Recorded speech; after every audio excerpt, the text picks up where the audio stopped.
ବନେଇଥିବୁ ସବୁବେଳେ କହିବ ମୋ ଭଣଜାକୁ କେମିତି ଗାଉଛି କ'ଣ କରୁଛି। ମୁଁ କହିଲା ତୋ ଭଣଜା ବହୁତ ଉପରେ ଅଛି ସବୁବେଳେ, ତେଣୁ ମୁଁ ଧନ୍ୟବାଦ ଦେବି। ଏବଂ ମା ଯାହା କହିଲେ ମୋ ପାଖରେ ସେମିତି ଶବ୍ଦ ନାହିଁ ଯେ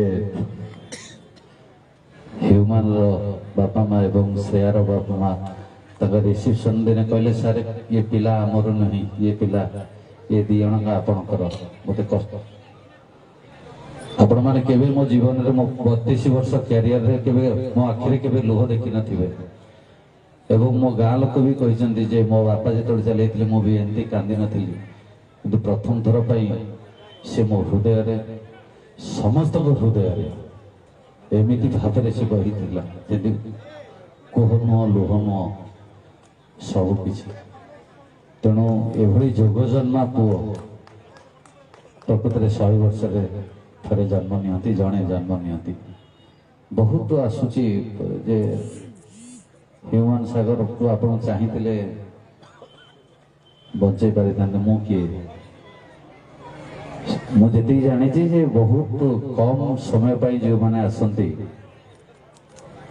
ବହୁତ ଅଧିକ କିଛି କରିଯାଇଛନ୍ତି ଏବଂ ଯେଉଁଟା କରିଯାଇଛନ୍ତି ସେଟା ଯୁଗ ଯୁଗ ପାଇଁ ରହିବ।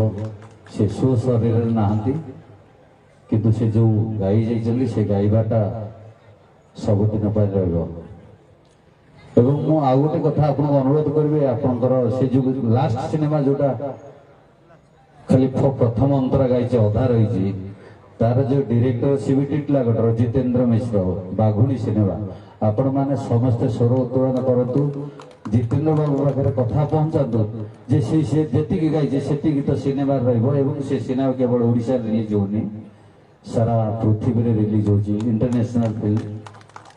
ସେଇଟା ତା ପାଇଁ ଗୋଟେ ଟ୍ରିବ୍ୟୁଟ୍ ହେବ। ଏବଂ ମୁଁ ଏତିକି କହିବି, ମୋର ସୌଭାଗ୍ୟ ଯେ ମୁଁ ଏଭଳି ଗୋଟେ ପିଲାକୁ ଆଗକୁ ଆଣିବାରେ ସୌଭାଗ୍ୟ ଅର୍ଜନ କରିଥିଲି, ଯେଉଁଥିପାଇଁ ତା ପାଇଁ ଏ ଓଡ଼ିଶା ଗର୍ବିତ, ଟିଟଲାଗଡ଼ ମାଟି ଗର୍ବିତ, ପ୍ରତ୍ୟେକ ଓଡ଼ିଆ ଲୋକ, ପ୍ରତ୍ୟେକ ଓଡ଼ିଶାବାସୀ ଗର୍ବିତ।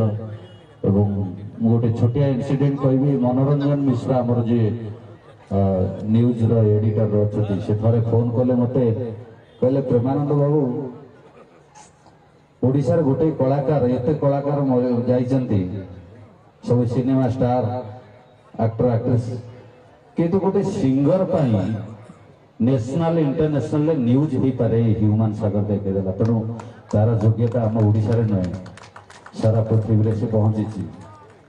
ଏବଂ ଯେଉଁଦିନ ମୁଁ ଆଜତକରେ ଶୁଣିଲି ତା ବ୍ୟାକଗ୍ରାଉଣ୍ଡରେ ନାଁରେ ନାଁ ଗୀତ ବାଜୁଥାଏ ଏବଂ India TV, Aajtak, republic Bharat, 27 ସବୁ ଚ୍ୟାନେଲରେ ମୁଁ ଯେତେବେଳେ ଦେଖିଲି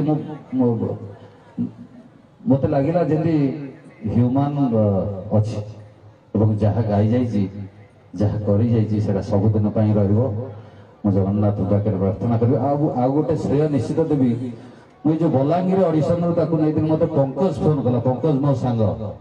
ପଙ୍କଜ କହିଲା ପ୍ରେମା ତାକୁ କ'ଣ ଓଟିଭି ତରଙ୍ଗ ବାଲା କାଟି ଦେଇଛନ୍ତି, ତାକୁ ଟିକେ ସିଲେକ୍ସନ କରିବି। ମୁଁ କହିଲି ଭଲ ଗାଉଛି ନା, ମୁଁ ପଠଉଛି, ମୋ ଉପରେ ଭରସା ରଖ। ଧନ୍ୟବାଦ ଦେବି ପଙ୍କଜକୁ। ସେ ମୁଁ ବଲାଙ୍ଗୀର ଅଡ଼ିସନ ତାକୁ ନେଇଥିଲି ଏବଂ ଫାଇଟ୍ କରିଥିଲି। ବହୁତ ମୋ ସହିତ ମାନେ ନା ଯେ ମୋତେ କହିଲେ ନା ଇଏ ହ୍ୟୁମାନ ସିଙ୍ଗର ହେଇପାରିବନି। ମୁଁ କହିଲି ହ୍ୟୁମାନ ନମ୍ବର 1 ସିଙ୍ଗର ହବ। ସେ କହିଲେ ହ୍ୟୁମାନ ସିଙ୍ଗର ହେଲେ ଆମେ ପ୍ରଫେସନ ଛାଡ଼ିଦେବୁ। ମୁଁ କହିଲି ହ୍ୟୁମାନ ନମ୍ବର 1 ସିଙ୍ଗର ହବ, ତମେ ବି ପ୍ରଫେସନ କରିବ, ପ୍ରଫେସନ ନ କଲେ ଖାଇବ କେମିତି? ଆଜି ଭଗବାନ ତାକୁ ନେଇଯାଇଛନ୍ତି, କିନ୍ତୁ ମୁଁ ଏତିକି କହିବି, ତାର ଯେଉଁ ଭଲ ପାଇବା, ତାର ଯେଉଁ ଆଶୀର୍ବାଦ ସମସ୍ତଙ୍କର ତା ପ୍ରତି ଅଛି, ରହିବ। ଏବଂ ସେ ଯାହା ସୃଷ୍ଟି କରିଯାଇଛି ଆମ ପାଖରେ ଅମର ହେଇକି ରହିବ। ଜୟ ଜଗନ୍ନାଥ, ବନ୍ଦେ ଉତ୍କଳ ଜନନୀ।